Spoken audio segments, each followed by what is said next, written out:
You are about to enter a good news zone. Values in Action is next.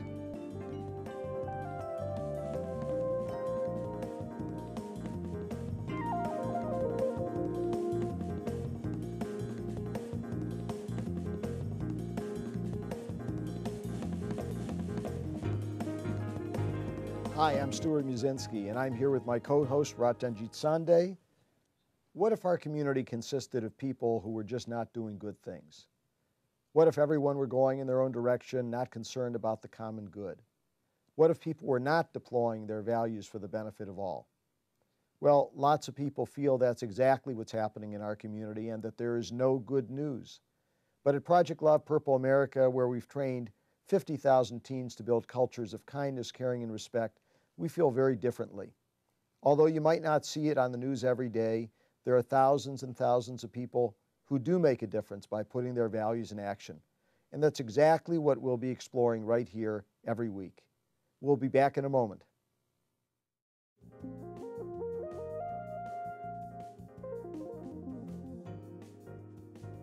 Welcome back to Values in Action. Our first guest today is Dan Geller, owner of Fish Furniture.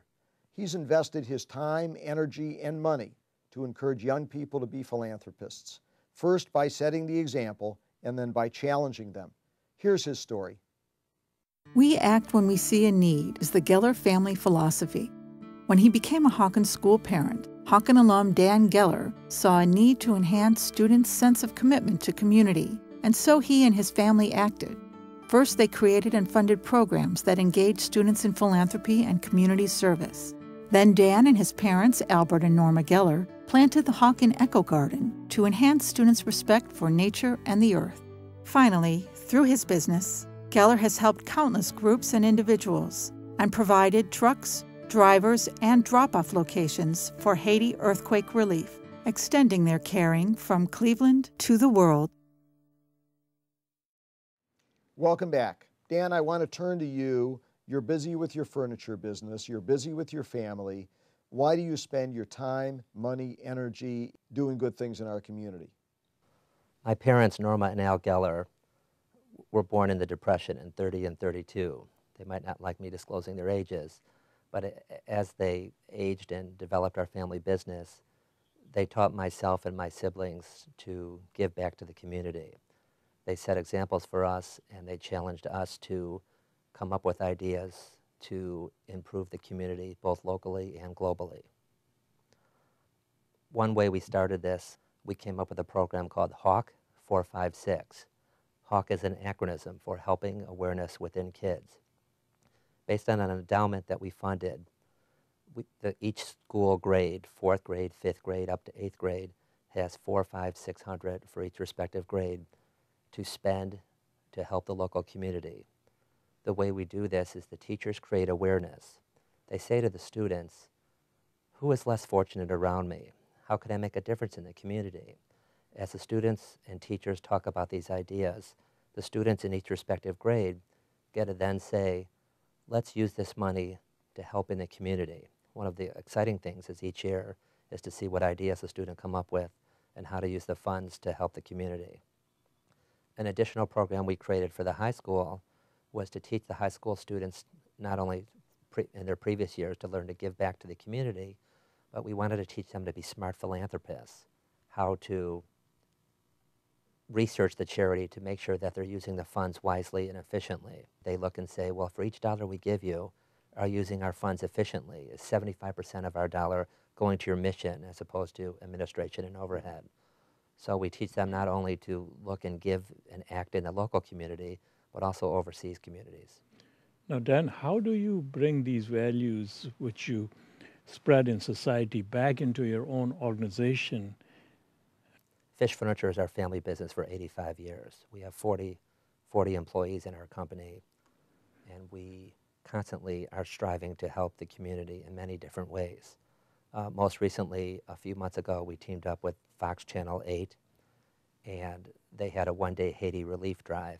We donated our men and trucks for the day, and what turned out to be what was going to be a one-day project turned out to be a full 2-week project where we received over 30 truckloads of supplies.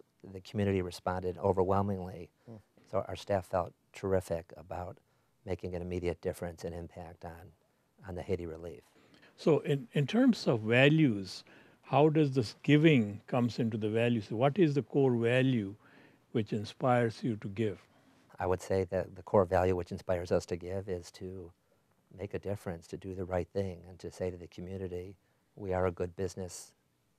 We sell furniture, but we want to extend beyond that, and we want to set an example for our staff and for our families to say that, hey, we help those in need.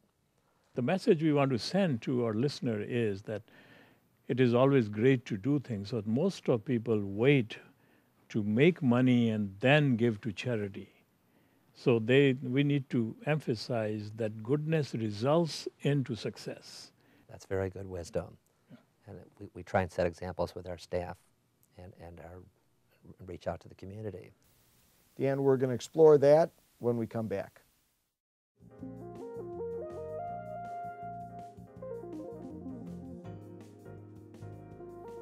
We're back with more Values in Action, and we're talking to Dan Geller, the owner of Fish Furniture, about the good things that he's done in our community. Dan, there are lots of people who can relate to you. You're a small business owner. The economy is by and large fueled by small businesses. You have a family. The billions, hundreds of billions of dollars of volunteer effort in our country is fueled by families just like yours. Let's say that you had an ethical will for the world and for your children, and you wanted to impart your values through that ethical will. What would you tell the world? I would tell them, study, be honest, work hard, and while you're doing all of those, look around and observe the people around you. And if there's a way you can make a difference or help the less fortunate, don't wait. Do it as you go along. Volunteer, or try and find out a way to make a difference. Our society is the most giving society on this earth. Americans give so much dollar for charity. We give the highest amount of voluntary time. But then when it comes to businesses, we are different. So how do we make that as one so that when we are at work, I should be thinking of adding the highest value to my worker, to my customer, to my company, and through that to my society. To set an example as the leader or the owner, and then to your staff to say, let's get involved. The disconnect that we have in our society and in our world is, how do we integrate goodness? I mean, that's ultimately the question. Right. How do we feel that when our business is here and the other person is here, that we feel a oneness, that we feel a kinship with that individual, that to the extent, unless it is physically hurting us or dramatically economically hurting us, we can extend ourselves for that other individual. I know that when we talk to kids in high schools and middle schools, we have a phrase that we give them, and the phrase was invented by Emil Kant, and it's, I am doing blank to others, and I don't mind living in a world where others are doing blank to me as well as to everybody else. And you know, it's very interesting. Kids say, oh, that sounds like what goes around comes around. But that really is the law of the world. What goes around comes around. If you are not integrating your philanthropy with how you're treating people every day, otherwise, what goes around comes around is going to come back and bite you. It doesn't matter how much money you give. And unless you set an example with that money, it's going to affect your family and their philosophy down the road, either positively or negatively. So I think conveying this idea of we're all in it together, that what we put out, we get back. What we put out to the world gets back. We need to think as one. If I think as one, just like your family, we think as a family, this is my family, so whatever it takes for me to help my family, I will help. But then a neighbor is, he's my neighbor. But the person who lives in next city, oh, I don't care, I can only take care of this. But really, in reality, there is no difference. We are all one. And if we begin to think as one, ultimately all our values will come together. We'll all fall into place.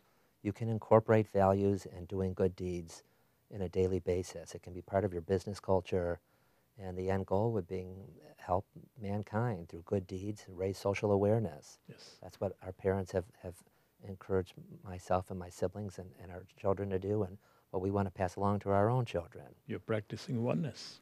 Yes. Well, we're going to be back in a moment, and when we come back, we're going to have Alan Schonberg, who is the namesake of the Alan R. Schonberg Rescuer of Humanity Award, which Dan Geller and his family received from Project Love 3 years ago. And he's going to talk about the significance of the little things that the ordinary person can do.